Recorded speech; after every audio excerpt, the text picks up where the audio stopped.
necessarily reflect the position of the management and staff of Guardian Network.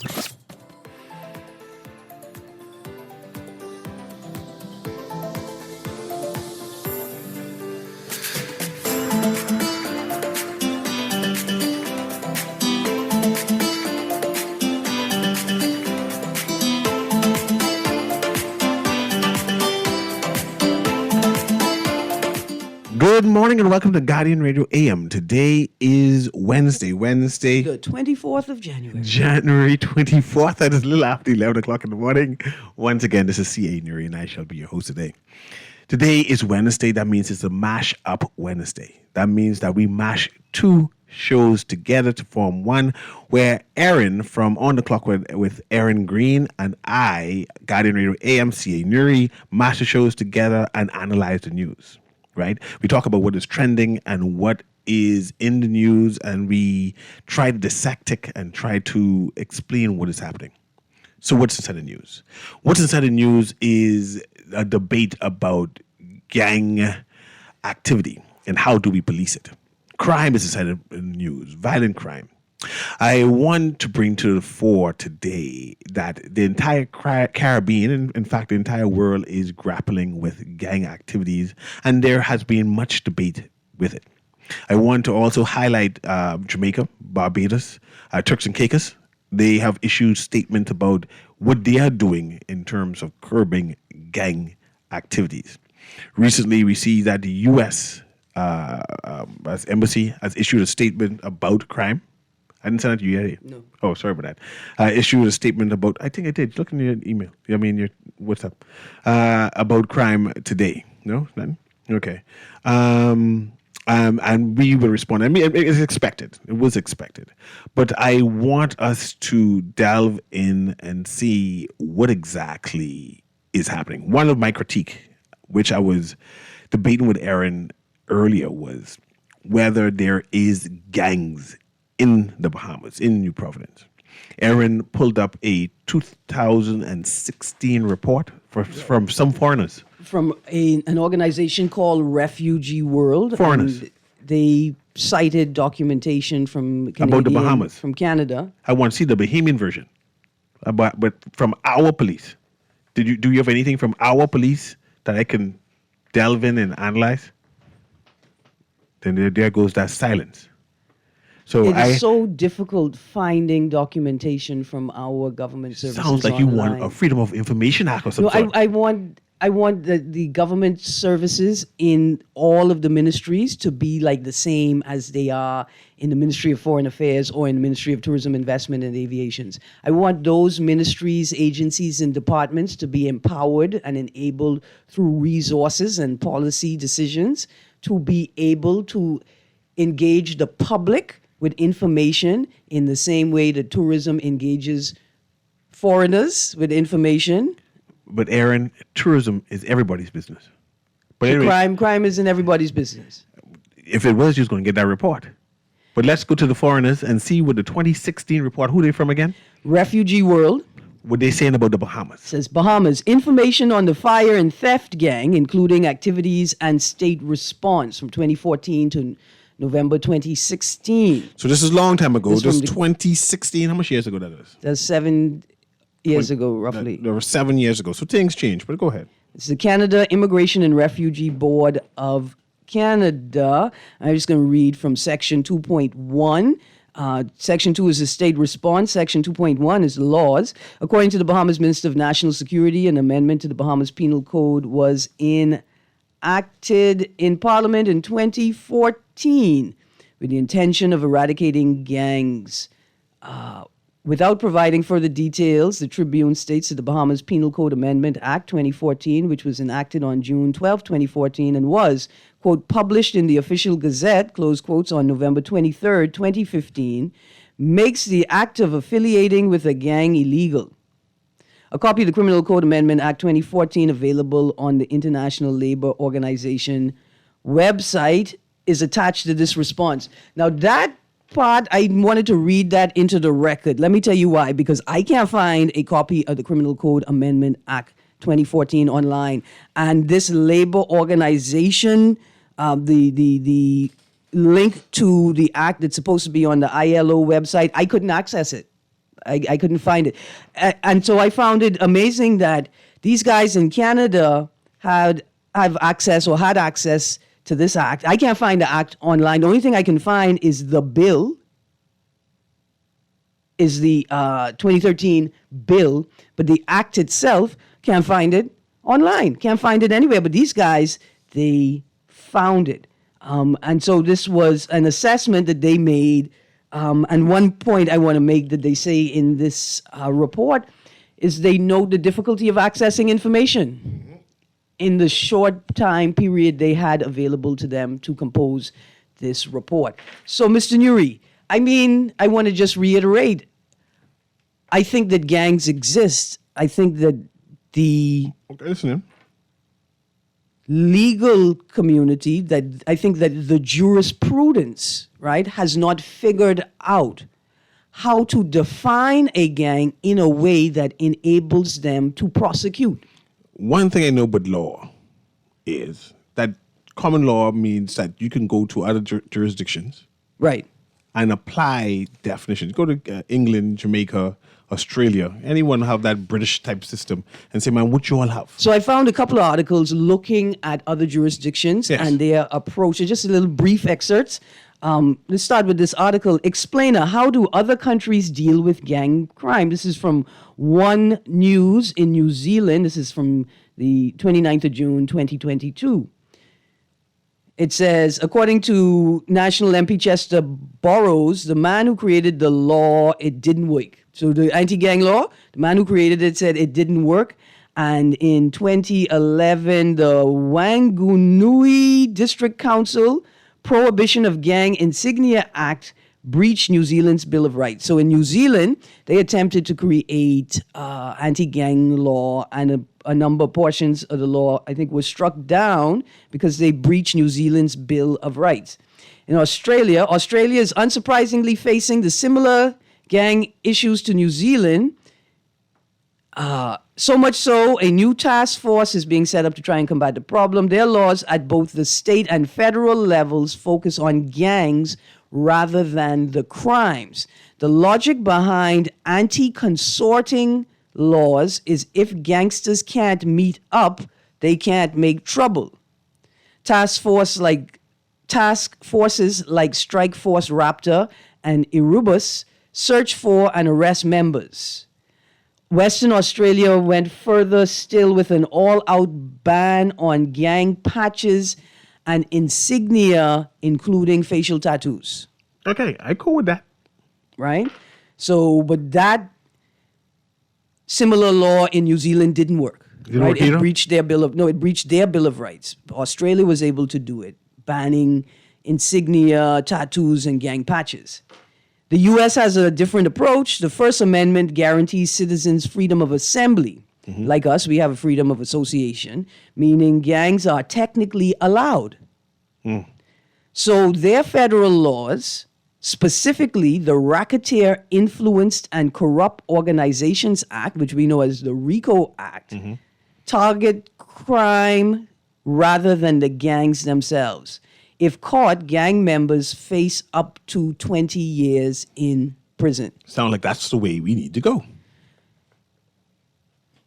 Now, we have ourselves, Mr. Newry, we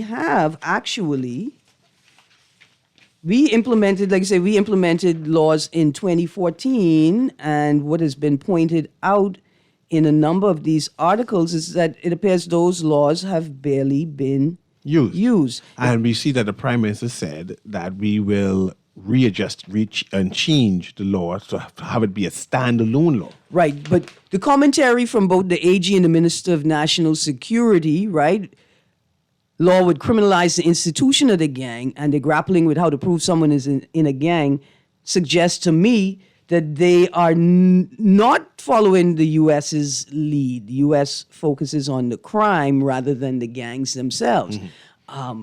And this is where the National Security Minister mentioned that there's going to be some challenge. So we're going to adjust in order for the challenge. Canada's approach is somewhere between Australia and the U.S. They also focus on targeting firearms. Canada's recent spike in drive-by shootings has provoked the government to rush in laws making it harder for gangs to access guns like semi-automatics, assault rifles, and handguns. People who already own those types of guns are being forced to sell them back to the government, like New Zealand's buyback plan in 2019. There's also a ban on resales, imports, and transfers. Right, that's Australia. The UK doesn't have laws targeting gangs or membership, like the US focusing on the actual crime. That includes possession of drugs like cannabis and cocaine, guns without a license, and knives, which are outlawed completely in public. If gang violence escalates, councils, like equivalent to local government, can activate a civil tool called a gang injunction. It allows police to get involved more aggressively. But British MPs say that that mechanism has barely made a difference. So I want to point out there, the Bahamas, the common law jurisdiction, UK, similar jurisdiction, they decided that they're going to they will focus on the crime rather than criminalizing the associations. And so for me, the question is, why is the Bahamian government attempting to criminalize the associations when our constitution guarantees the right to freedom of association? Well, when you have prime ministers making an announcement that they're prepared to breach the constitution, right? This is why they can entertain such, because we, the general public, apparently has no value of the Constitution. We don't cherish it to challenge back and say, hey, I hear you talking foolishness. But if the day you start it, you know you'll be out. The value of the Constitution is supposed to be so supreme that we are willing to suffer in order to protect it. But when you see you have no value in yourself, that's when we allow politicians to say anything. Very interesting critique. I wonder if the cost to challenge the Constitution, right, the cost to bring a law or provision, a set of provisions in a law, to a court to challenge or to ask whether it is actually in line with the Constitution, that the costs are prohibitive. The cost to challenge people just to become a leader of a party is prohibitive. So I can imagine that they make it that way and make sure that, remember I said that sometimes you get locked for the 4 years and say, don't worry, you can challenge it, but we can have you off the streets in that meantime. Yeah. It's a lot to think about. It's a lot to think about. I'm still stuck on this idea that after that 4 years, though, I, as a taxpayer, may be required to contribute monies to pay for this breach of the individual's rights. Payments don't care. They're prepared to pay. They care about money. They're prepared to pay.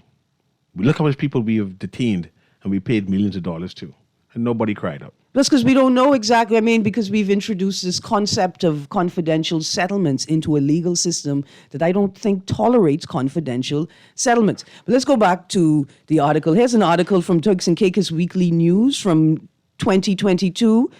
The new anti-gang laws. It is now a criminal offense for anyone living in the Turks and Caicos Islands to be in or become a member of a gang or to harbor, conceal, or recruit gang members. This offense carries a penalty of 10 years imprisonment for a first conviction and a penalty of 20 years imprisonment for any subsequent convictions, while a gang leader would be liable to imprisonment for 25 years.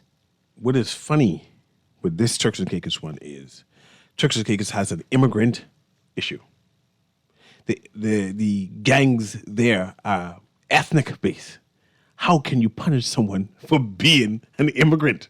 I hear them what they trying to say. Yeah. But you can't say, oh, you're a gang member because you are, I can call it the particular immigrant grouping is, but because you are them, therefore you're in the gang. See, they playing with those people. And the people there aren't willing to challenge and say, stop talking foolishness. Can the people there afford to challenge it? They're unable to challenge it. Because Turks and Caicos is a territory, right? Mm-hmm. I need to explore exactly how their legal system works in terms of challenging laws.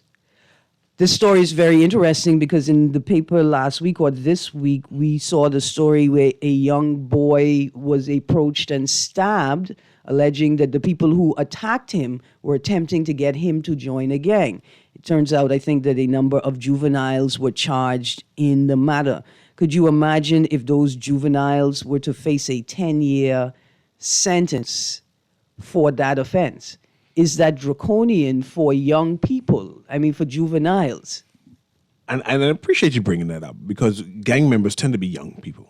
Right. Are we prepared? Because I know the gang laws is 20 years here that we have currently on the books. Right. Are we prepared to have a 12-year-old who is in a gang and have a standalone gang law? Say that once you enter the gang, you can serve 20 years. Are you prepared to have that child who's 14 come out in 20 years? Absolutely. We're going to go to the phone line in a second. And are we understanding that it's a minor that we're talking about, right? To what extent? I don't have him right, and that text line just gone off. But are we able to see the young person as both a victim and a criminal? Do we see, what's a 12-year-old doing in a gang? Well, I can talk. Are they coerced into the Well, gang? of course you're coerced inside of Right. the gang. So do we reconcile or do we recognize some of these young people engaged in this activity as being under duress? But then we got to also appreciate, if we go back circa 1992, 1994, why they joined the gang. They joined the gang in order to survive. There you go. You didn't do that because you wanted to join the gang. Either you link up or face death Or get bullied and beaten to pieces every day. every day. So he eventually said, man, I with you all. Just protect me from those other people. Right. And so are gangs the symptom of a dereliction of duty by the state and by society? Right? And are we vilifying and criminalizing young people that have actually been trapped, kidnapped, hostaged into this criminal culture? And this is why I say that perhaps the best way is to target the criminals, right? Target the criminals and not necessarily the individuals who are forced into a lifestyle they cannot come out of. Absolutely. Let's go to the phone line and then let's revisit that point. Good morning, caller. Hey, good morning, Ms. Green. Good morning, Mr. Newry. Morning, Morning. 52. Firstly, of course I would agree with Mr. Newry's initial statements, right? We're all willing to live a lie, and I'm very upset, being that I'm diverse. I lived in the suburbs, I live in the inner city. So now, we know that the inner city has many delinquents, so then the proliferation of crime. But the crime also exists in the periphery. Then I see a pastor or somebody riding around in the daytime, but thank God they're not doing it too late. But they're riding around with a loudspeaker, preaching and reading from the Bible, right? But he should do that all around, not just the inner city, because, that's not only the sinner in the inner. But, yes, Aaron, why is it that I can't have a conversation with you guys in private? See, I like to talk to you in private. Man, that's all you had All to right, say, because what I'm 52? saying is, That's I all you need had to someone say? to put out what I have to say. I don't want to say listen to me. Solving crime is very easy. Like I said, we need to do some cleansing here. Yeah. So C.A. Newry mentioned the fact that in Clicks and Cakers, the migrant community is the gangs, right? What I'm saying is migrant community breeds gangs. Aaron, you saw the gang problem happened in Glasgow, England, right? Mm-hmm. All right. So why be so naive here? I mean, obviously gangs exist, Mr. Newry. I can't get into all the intricacies. But what I'm saying is, if using drugs is a crime, right? Yes. Using drugs is a crime, right? Using drugs without proper authorization. No, they told me illegal drugs. Yeah. All right, so what I'm saying is, you trying to tell me no one in government using drugs? So then, what I'm saying is, we need to start from an example. No one is making disclosures. No one is doing this. No one is doing that. Mm-hmm. My neighbor in the back of me called and talked about the influence of the executive branch on the judiciary, yes, right? Yes. And the legislative branch. So what I'm saying is, we might say in theory that they have separate powers, but we have seen with our own eyes the subversion of justice by certain people. We have seen certain cases nullied. We have seen a lot of things. I don't need to go in the archives. So what I'm saying is, we all living in a hypocritical state. The police come up in roadblocks. The people have a problem with that. I mean, they could be. What I'm saying is, you have to give and take. But yet still, we having these conversations about democracy and the greater good, public care, etc. But we saw where during the pandemic they were willing and really attempting to, and took away our rights to force people to take a vaccine, which has no benefit. And then we see where the Defense Force saying 11 of those people, only one is unvaccinated. So what that means, it just proved the fruitlessness of all of their actions. And China is a great example of why breaching constitutional rights doesn't work, because China still have a problem. It's like a merry-go-round. Yeah, they have internal tension to deal with every day, all the time. It's like the use of the sea justice that's being carried out. So the gang problem, the problem is somebody kill you, and then you saying you got to, these guys more unfair for their life, so they're going to have to be strapped. In the States, some of them would have been licensed gun holders, and they would have been self-defense. What I'm saying is, people knocking Sparky, but I'll share this with you. And we have, because we don't meditate a lot. When Sparky talk about hanging people on Malcolm Park, I don't know if it could be Malcolm Park, but wherever it could be, in the day or after dark, it don't matter to me. What I'm saying is, there's some instances that people should be hanged or put to death. And it should be, well, I prefer hanging, but in very rare instances, but some people have to be hanged. Not if someone killed someone, if someone juke him or he ended up in a problem. He doesn't go around target innocent people. Rape and robbery, home invasion and murder, and all of these things, you commit murder, doing certain heinous acts, and the way how you commit the act, right? Yes. Maybe you should set an example, because when they see, I agree, when these young guys see some people hanging, and I prefer you could even leave them hanging for a day and all, they would drop these AK-47 for real. And so the fact that people are saying, oh, anyone caught with a gun be given this amount of time, that's the dumbest thing. Listen to me. No, if a person caught with a gun and he's never had an offense before, and he's a certain age, and he's never been in any problem, why would you give him the full amount? See, the law has to be within the parameter, like you're saying. Right. So we are all hypocrites, because if someone is serving the public, I want to know if they're on drugs or not. I never had a problem back in the days when I was young saying I smoking weed. Police tell me, oh, it's legal. I say, where? I in the highway I live. So what it is? You don't think the people on the streets know we're using drugs in hierarchies? 52. We are all a nation of hypocrites, man, and we can't solve the problem, because the solution to crime is starting from the top and going to the bottom. Okay, and that's never going to happen, because we see this subversion. 52, we can call you. The extension that you made, the invitation you made, I can call you. But let me ask you this, because I was going to ask 52, and you couldn't hear me asking the question. The question is I asked you instead. Yeah. Thus far, since we acknowledge that we have a quote-unquote gang problem, and I debate on whether we have a gang problem as yet, has the media come forth with a narrative of who gangs are fighting and what they're fighting for, where they're located, any kind of detailed information about what is happening?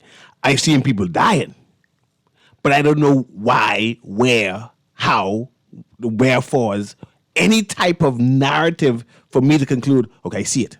I ain't going in this area because this is where this particular people hang out. Have you seen that as yet? No, but I don't want to suggest that not seeing that is an indictment on the media. It's an indictment on somebody. Mr. Newry, what are you asking for, though? I just want to have a narrative. See. No, you say a narrative is a story, right? Yeah, but the narrative is the explanation. But what happens, you can't say the narrative? if somebody in the I'm a reporter. Yes. What you telling me is you want me to expose the workings of local gangs. I want the media to interview those persons who are in charge, to give them details about what is happening to us. I do not know what is happening to us. The state. You mean you want the media to interview the police? Yeah, Okay. I thought you meant you want me to go and you want me to go and engage in an investigative journalism. No. A documentary on how gangs operate in the country. Our media don't have the time, money, expense to do that. So I don't know if they have the security. I don't know if we have the infrastructure. I don't know if we have the political culture that would allow the media to do that in the open. Decades ago, you could call a gang name, right? Mm-hmm. And then you could give a narrative, said they are located on this street and that street. These are the leaders of the particular gang. These are the makeup of the age range of this particular gang. These are the ones who have criminal records. This is how I think the police have that information. I don't have that. I don't have that. I don't have that. The question is, has the media sought that out, and have been refused access to that information? Aaron, I'm trying to protect myself. Yeah. I'm trying not to get involved in gang, like they said. Yeah. I'm trying not to drive past inside particular areas if it's a place is violent. Right. I have no clue Where the places to where the avoid places to avoid. I don't know who to avoid. I'm assuming that these gangs that they say exist is at church. Don't go to church because that ain't safe. See, they ain't providing me with nothing to work with. And if they did not provide me with nothing to work with, that means it does not exist. And they should at least give the bare basic. But okay, so how do you do that? And then how will they do that in the face of new legislation and a new approach to gang activity, right? Criminalizing the institution of a gang. What if I go to a place to shoot? I go to a place because they have a pool table. Yeah. That's why I go, because they have a pool table. The only place in my area or on my route or that's convenient to me that has a pool table. And I go there after work or whenever to shoot pool. I didn't know that Boyd MSB planning things in here. I didn't know that this was a hangout for people of a particular association, of a particular gang. I didn't know. All I know is this on my route and this have a pool table. I hear you. And because that have happened to me in my young age. But imagine the police decide to raid the pool area. Right, this is what I'm saying. You're going now. to get locked up as a gang member.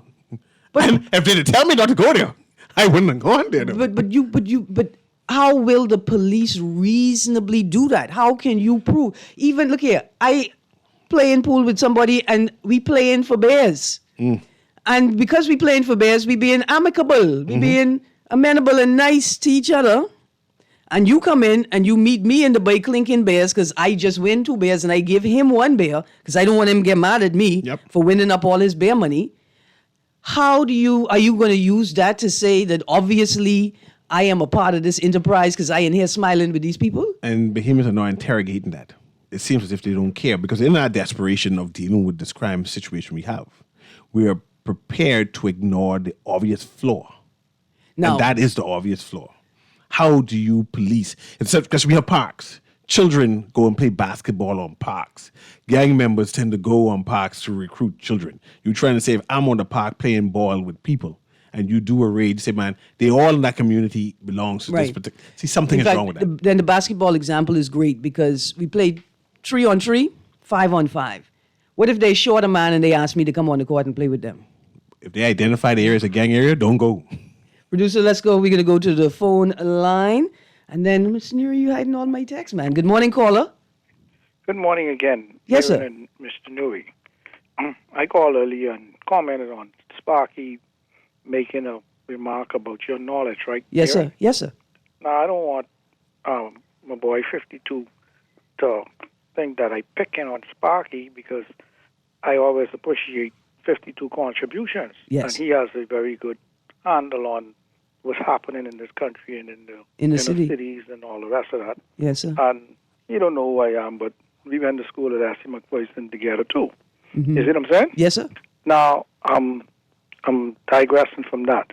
But the issue with this gang and shooting and all the rest of that, I made some contributions on a couple of shows and was saying that what the government need to do is set up these outposts and the business communities to get involved and have policemen and reservists and men, members of each community to be in outposts, like say in parking lots and strategic areas.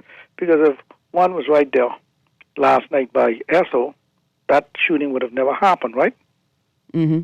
You see what I'm saying? I also suggested to Blakey right years ago that if the government and society was to get mopeds and like what the tourism just rent, they're very cheap, they're very easy to operate, they don't burn much gas. This would eradicate most of these maneuvers around the place.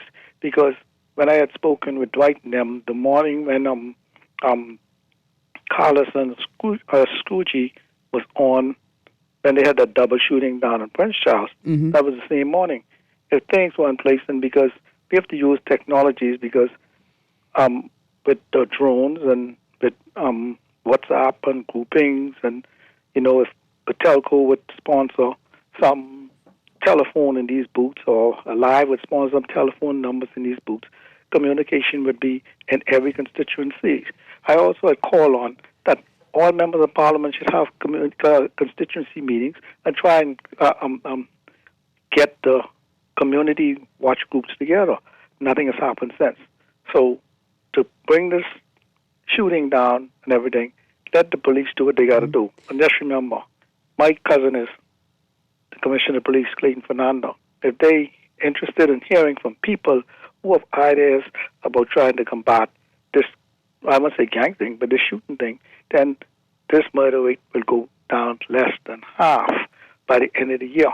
Thank you. Thank you, and you all have a nice day. Absolutely. Right. For that idea to work, right, the MPs need to depoliticize the constituency offices because you're maintaining a gang culture in that space by insisting that it is a party space. It's not a party space? It is not. Oh, my goodness. Sorry about that. It is not a party space, sir. But that's where we work the war room. No. That's not what the constituency office is from, and it should be devoid of that type of politic, right? Once you have been elected an MP, that space, if you decide to turn your office into a constituency office, then it becomes devoid of politics. Let's take this last call and then we go on a break. But let me read this first, right? It says Scotiabank invites you to help them bring big energy for Junior Junkanoo. Follow their Instagram page, Scotiabank Bahamas, as they visit participating schools to get our youngsters hyped and ready for the big parade on Thursday, that's tomorrow, January 25th. Once you log on the page, hit the follow button and like the pics and from the school tour. Come out and watch the Junior Junkanoo Parade from 6 p.m. this Thursday and use the Scotiabank IG page to vote for your favorite school as they show up and show out. Feel the energy, celebrate the vibe of Junior Junkanoo, Scotiabank, the official bank of Junior Junkanoo. Let's take this last call, and then we have some texts that Aaron wants to read, but we can read those texts when we come back. Oh, yes. But let me take this call right now. Go ahead, producer. Go ahead, caller. Good afternoon, Karen Green and Mr. Newry. Afternoon. I think we are focusing on the wrong area. This is less of a gang thing and more of a wannabe thing, you know. Okay. What Explain. you're seeing going on what you're seeing going on in the street is pure conflict resolution. All right. Okay. If you look at the age of those persons that are committing these atrocious crimes, most of those young men are under 25 years old. All right. Most of the gangs are focused on either drugs, how to make money, but this type of prolific crime we're seeing every day, this is a wannabe thing. Okay, and we got to focus more on those kids now in kindergarten coming up and go to the junior schools and the high schools. And a lot of this got a lot to do with different nationalities also. And I'm not blaming any particular nationality. It's just that we can't just simply get along. Well, I mean, Okay? hold on. It's more than we can't get along. It's the dynamics. It's the dynamics of migration and Yes. unchecked migration. And I don't Yes. mean, just a bunch of illegal migrants. I mean an administrative crisis that needs migrants but refuses to create effective systems to manage migrants. I have an idea right now, Aaron Green and Mr. Newry, Yes. right? We need to enforce. I think we did it the other day that we put that you have to have an ID on you at all times. We need to enforce that particular law if it's on the books, and you'll see the slowdown in a lot of these crimes that's going on. Because guess what? If the police just have a spot check, right? Not profiling any particular group of people or any particular person, right? Right. Have a spot check and you don't have an ID, right? Mm-hmm. This is the way the police can gain revenue and make the citizen of the country more responsible. Because if you don't have an ID, you're going to be arrested and you're going to be charged and you have to pay a fine. Okay, let's start there. Now, Thank you, guys. I like it. I like that you're thinking about it. That idea has to be so carefully detailed and. But let's go to the caller. We must be going on a commercial break. Oh, But no, let's take this one caller. Next caller who just called in now, we got to come after the commercial break, man. But let's take this one caller. Go ahead, producer. Go ahead, caller. Good morning, caller. Good morning, Aaron. Good morning, Mr. Newry. Good morning to you. Morning. You know, I like what Mr. Newry is saying about knowing where where you should or should not be at certain time because of who will be there or who gathers there. You know, because I have a 10th grader son, and he is now afraid to stay in his school, one of the government schools that he is in now because the feed school, which is a junior school, will be sending the students there come September, and one of the guys there already chased him with a knife.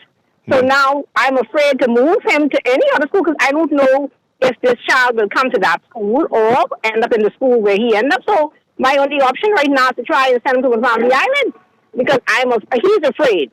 I tell him, speak up for yourself if somebody come after you or whatever. He said, but mommy, it's way on the park. When I walking past the park, that's where the young man is be, and he chased him with a knife. So knowing where to go and where to hang out, is I think it's paramount in knowing. So they need to do something like how America does. If you speak into a gang member person, disguise their voice. Put them under cover with stuff covering their faces, stuff, so you would get some information. But if these persons know you can pimp them off, they're not going to talk to you. That's so right. going out there saying you can talk to gang members is not going to help.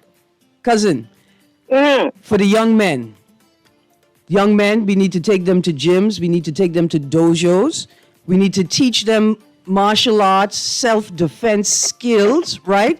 So I've taught my son some of that, but what can that do against a knife? I tell him you cannot take a knife to a gunfight. Right, listen, but it gives them a degree of self-confidence that they can protect themselves in some situations.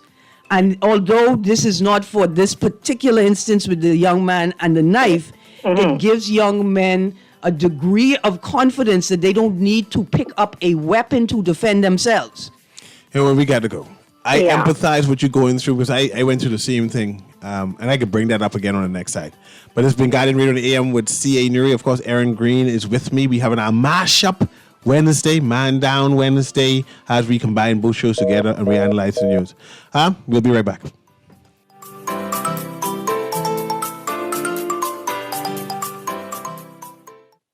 Always on the go? Missed the show? You can now listen to Guardian Radio talk shows anytime, anywhere on Spotify and YouTube by searching Guardian Radio 96.9 FM or by entering the name of your favorite show. You can also listen by logging on to GuardianTalkRadio.com and clicking on the podcast tab. Guardian Radio, continuing to provide you with fresh news and smart talk anywhere, anytime, all day. Love the show? Want to give your support? Become a sponsor today. Call 302-2300 for our rates and packages. That's 302-2300. Become a sponsor on Guardian Radio 96.9 FM. Fresh news, smart talk, all day. This is Guardian Radio 96.9 FM. Fresh news, smart talk, all day.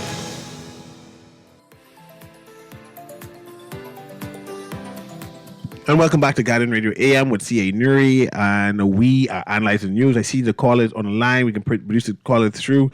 The caller just now remind me of a bygone era. A bygone era when schools was were designated as, or were problem spaces. But the school itself was a gang.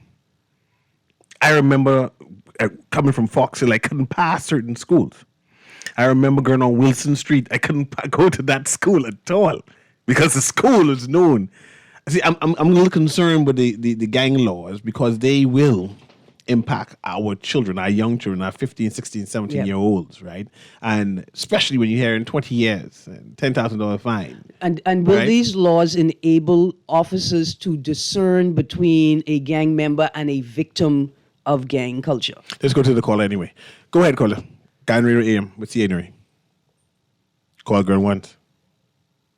Call a girl twice. Go ahead. Yeah, I mean, this gang thing, I think that's like you say, it'd be difficult to determine what is a gang and what not. But, Charles Mulhana, I don't know if that's your cousin, Aaron. Yes. but he's a very high-ranking officer now on the police force. He has written a book on crime and how to deal with crime and criminality in the Bahamas. Aaron, we've had, like I've said on many occasions, we've had numerous select committees on crime. We have spent hundreds of thousands of dollars on these things, and they are where? In file number 13. And so I don't know what else we need to do. In regards to the gentleman who called about the ID, there was a time, some years ago, I know you remember when a high-ranking banking official, he was stopped by immigration or somebody, but he didn't have his documents on him. Mm-hmm. And so there was a call way back, and this must have been in 2012 thereabout, for us to have a national ID card. Every person who in this country should have a national ID card. Turks and Caicos has it. Other countries have it. Why can't we have a national ID card so immigration can know who is in our country? One of these days we can deal with that. How difficult is that, CA? We can find money to do all other kind of foolishness and spend money. And with the technology today, that shouldn't be hard to do. I'll tell you why. I'll tell you why, but I'll do that when we talk another time. Go to the next caller, Aaron. Thank you, caller. Pastor, one caller. Yep. Go ahead, caller. Can you hear me? CA. Hey. Now, I'm like you, perplexed about what is a gang in the Bahamas. So, the gang I know in the States, they are organized, selling dope, gang, robbing, making. I know one scamming gang in Miami called John Doe's. They're cutting up 2 kilos a week. I mean, they was killing and robbing. The local police didn't know what to do. They had a witness. They come and kill the witness until they call the feds, and the feds had to do the RICO act, wiretap them, follow them, sell them dope, sell them guns for a year and two, and one night 5 o'clock, 40 doors get knocked down. And there are so much of them, the member, the leader, went on death row now. Because of that same Joe Biden Violent Crime Act. That means that shut down Miami. Criminals, even Zoe Pound, they were out of control on murdering. But they changed the law. They tightened that law that if your mother buying you your cars, she's a member of the gang. If your auntie or sister buying you iPhone 15, she's a member of that gang. See, it's called the RICO. You ever see that rap group called YSL? What the Fannie Lewis shut down? With her Georgia RICO Act? Anybody involved with organized crime. They're helping you. They're helping you to live. Most of them boys can't read and write. Who paying the bail? Listen, some of the. Thank you very much. How the bail being paid? Who paying the insurance on you? This Who is paying okay. the rent? Here's the thing. Just an instance. If I have a right to bail, right? How are you going to criminalize the person who's paying my bail? That's what we plan to do, though. I mean, I don't think that's something that we can Let's go do. through the texts and we go to this caller. Let's see how many you can read. Actually, this text I had here, let's go through. That text was, the caller actually reflected that. Text here, are we using the CCTV cameras regularly? Another text, these women are killing young boys. The reason why most of these young men are embroiled in issues is because they are forced to traverse spaces that these mothers should be protecting them from. Disgusting. I wonder, are their fathers supposed to be protecting them? They ain't get no daddy. I mean, they have a daddy. They ain't get no daddy. They have a daddy. They have a biological father. You think so? I mean, how did they get here? I mean, just Tuesday we discussed Gabriel. the immaculate. Gabriel visit them. Any place where Gabriel comes, you know what. I got to go to the call line. Go ahead. Gabriel is their daddy. Good morning, caller. Go ahead, caller.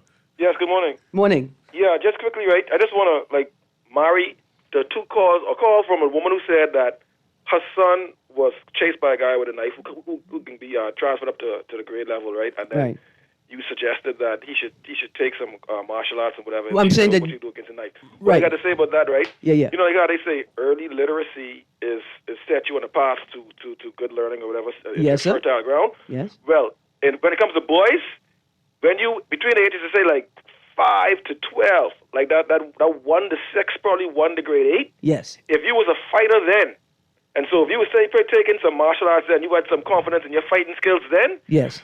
From the age of grade 1 to say grade 8 or something, you had some fights and you won some fights in that age bracket.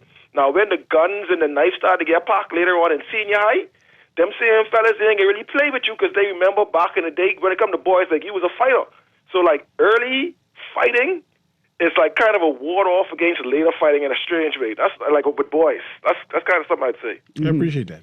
And it's not about emboldening them to fight. It's about ensuring that they don't panic, that they're not afraid to walk the road that they have to walk because they have a sense of self and their ability to protect themselves.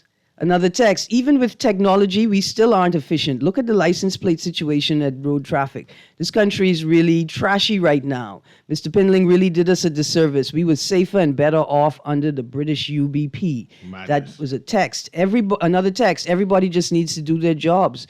Police need to understand what confidential means. There's a video circulating, let me do this quickly, of a person got shot at the gas station. An assassination is what that is. How that got leaked out? Exactly. And it's the unedited version that was leaked as well. And there are a number of behemoths who are concerned that when you go to certain officials, all your life can just get leaked out. Because it always seems to be from officials that these things get leaked. Or from state spaces, from state agencies, right? Another text, or actors. Let's say actors within state agencies.